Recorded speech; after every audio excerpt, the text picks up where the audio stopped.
আসসালামু আলাইকুম প্রিয় শিক্ষার্থীরা, আমি শিরিন সুলতানা নতুন একটি ক্লাস নিয়ে হাজির হলাম। এখন আলোচনা করব কপোতাক্ষ নদ এই কবিতা থেকে আসা একটি সৃজনশীল প্রশ্ন নিয়ে, যে সৃজনশীল প্রশ্নটা যশোর বোর্ড 2025 সালে আসছে।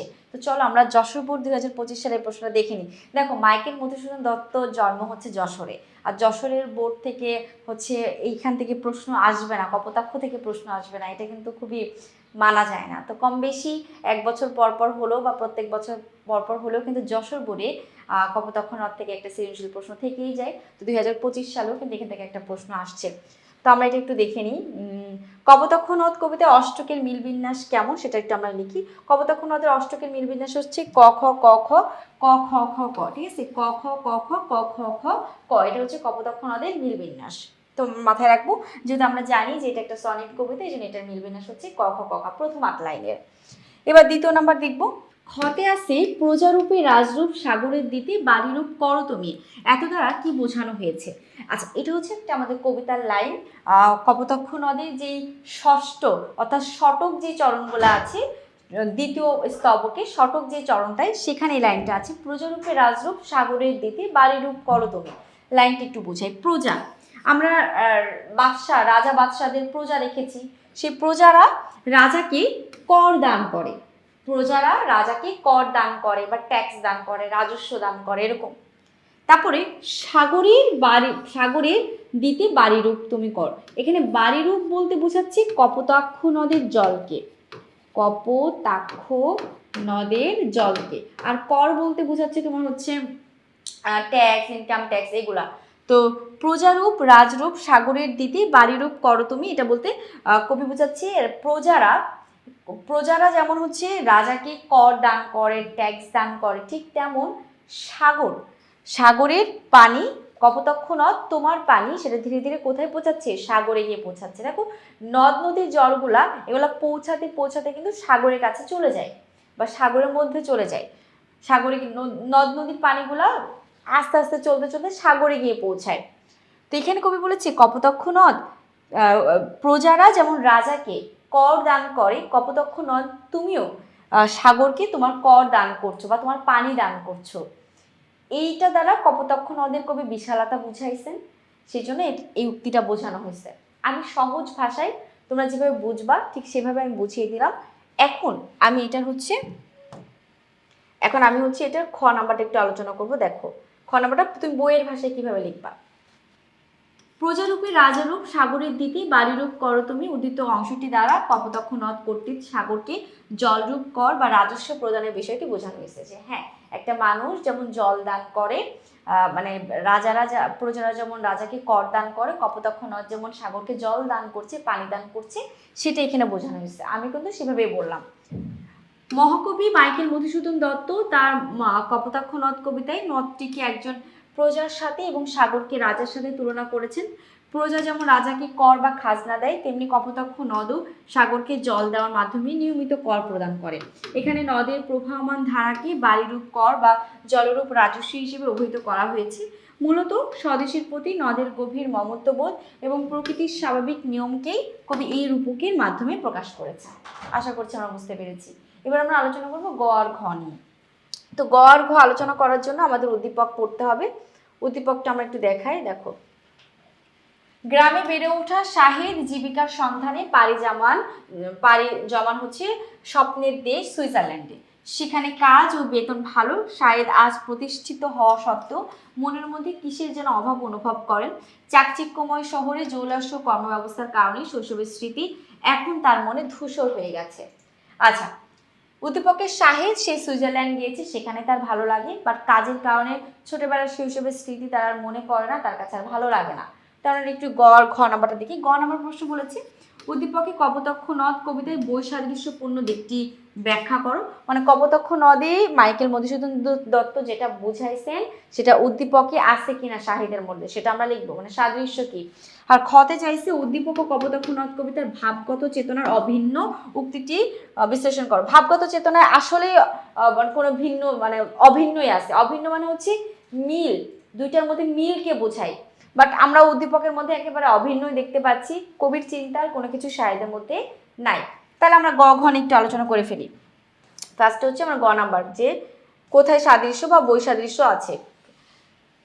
উদ্দীপকের শাহিদ এবং কপোতাক্ষ নদ কবিতার কবির দেশপ্রেমের মূল বৈসাদৃশ্য হলো স্বদেশপ্রীতির গভীরতা এবং জন্মভূমির টানে ব্যাকুলতা। আসলে আমরা উদ্দীপকের স্বদেশের মধ্যে জন্মভূমির প্রতি কোনো আকুলতা দেখতে পাইনি, কারণ সে সুইজারল্যান্ডে পাড়ি দিয়েছেন এবং সেখানে গিয়েই তার ভালো লাগা তৈরি হয়েছে। কিন্তু অন্যদিকে আমরা মাইকেল মধুসূদনকে দেখতে পারি, তিনি যখন ফ্রান্সে ছিলেন তারপরে কিন্তু তার নতুন জীবন, পুরাতন কথা, শৈশবের কথা, কপোতাক্ষ নদকে তিনি মনে করছেন। তো দুইটা কিন্তু একেবারে আলাদা। কপোতাক্ষ নদ কবিতায় কবি মাইকেল মধুসূদন দত্ত সুদূর ফ্রান্সে বসেও তার শৈশব ও কৈশোরের স্মৃতি বিজড়িত কপোতাক্ষ নদকে ভুলতে পারেননি কোনোভাবেই। প্রবাসের জৌলাস্য বা বিদেশের অনেক নদ নদী দেখার পরও তার হৃদয়ের তৃষ্ণা মেটাতে পেরেছে কেবল জন্মভূমির এই নদ। তিনি বিদেশের মাটিতে বসেও মনের কানে নদের কলকল ধ্বনি শুনতে পান, মানে স্বপ্নের মধ্যে। জন্মভূমির প্রতি তার এই গভীর মমতা, ব্যাকুলতা এবং নদের কাছে আবারও ফেরার যে আরতি, তা তার নিঃস্বার্থ অকৃত্রিম দেশপ্রেমের বহিঃপ্রকাশ।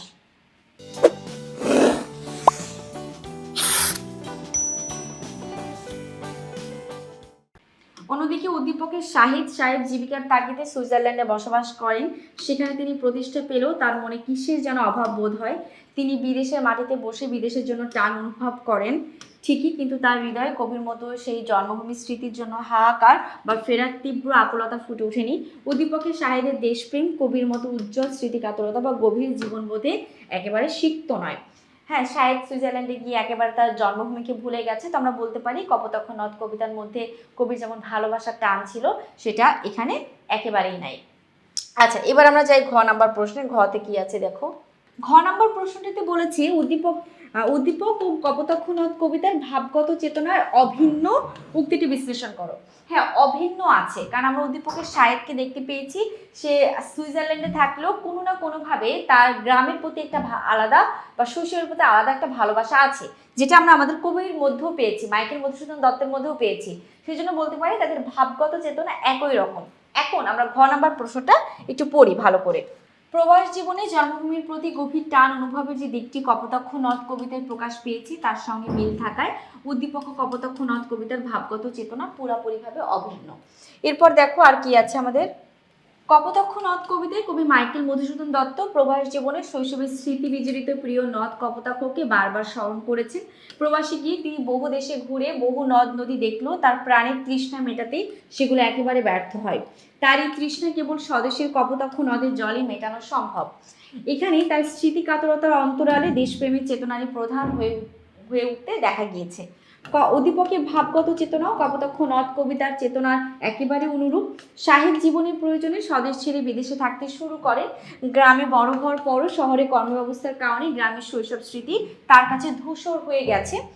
এর সঙ্গে কপোতাক্ষ নদ কবিতায় কবির বৈসাদৃশ্য থাকলেও, মানে কপোতাক্ষ নদের যেখানে শাহেদ পুরোপুরিভাবে শৈশবের স্মৃতি ভুলে গেছে, কিন্তু আমাদের কবি সেটা ভোলেন নাই। এই দিক থেকে দুইজনের বিপরীত দিক থাকলেও স্বদেশের প্রতি টান অনুভবের দিক থেকে মিল রয়েছে। শাহেদ কিছুটা হলেও তার দেশকে মনে করছে, শৈশব স্মৃতিকে মনে করছে, যেটা আমরা মাইকেল মধুসূদন দত্তের মধ্যেও দেখেছি। প্রবাস জীবনে শাহেদের কোনো কিছুর অভাব না থাকলেও মনের মধ্যে তিনি কিসে যেন অভাব অনুভব করেন। স্বদেশের মাটিতে না থাকার এই অভাববোধ তথা স্বদেশ প্রেমের চেতনা কপোতাক্ষ নদ কবিতায় কবির স্বদেশ প্রেম এক সূত্রে গাথা। এবার আসি হচ্ছে আমরা এদিকে। উদ্দীপকের গ্রামে বেড়ে ওঠা শাহেদ জীবিকার সন্ধানে পাড়ি জমান স্বপ্নের দেশ সুইজারল্যান্ডে। তিনি সেখানে প্রতিষ্ঠিত হওয়ার পরও দেশে না থাকার কষ্ট অনুভব করেন। ঠিক একই কারণে কপোতাক্ষ নদ কবিতার কবির স্মৃতিকাতরতায় হয়েছে। আসলে দেশের জন্য অভাববোধের চেতনায় উদ্দীপক ও কবিতার মূল বিষয়। এদিক থেকে প্রশ্নোক্ত মন্তব্যটি যথার্থ। ওকে, তো আমরা আলোচনা করলাম যশোর বোর্ড 2025 সালের প্রশ্ন। সেখানে একটা উদ্দীপকের শাহেদ সুইজারল্যান্ডে থাকার পরও সেখানে তিনি কিছু একটা অনুভব করছেন, দেশের প্রতি অনুভব আছে, কিন্তু তার শৈশবের স্মৃতি ভুলে গেছেন। তো পুরাপুরিভাবে কিন্তু আমাদের কপোতাক্ষ নদের কবির চেতনার সঙ্গে মিলে না। দেশপ্রেমের সঙ্গে কিছুটা মিললেও, ভাবগত দিক কিছুটা মিললেও পুরাপুরি কিন্তু আলাদাই আছে। কবি মাইকেল মধুসূদন দত্ত সে কিন্তু তার শৈশব স্মৃতিকে ভুলে যান নাই, কিন্তু অন্যদিকে আমরা দেখতে পাই যে শাহেদ ভুলে গেছেন। এই দিক থেকে অমিল থাকলেও তাদের ব্যক্তিগত ভাব চেতনা কিন্তু একই রকম। ক্লাসটি এখনই শেষ করব। 2025 সালে আসা একটি সৃজনশীল প্রশ্ন নিয়ে। আশা করছি তোমরা সকলে বুঝতে পেরেছো। এখন এই পর্যন্তই। আল্লাহ হাফিজ, আসসালামু আলাইকুম।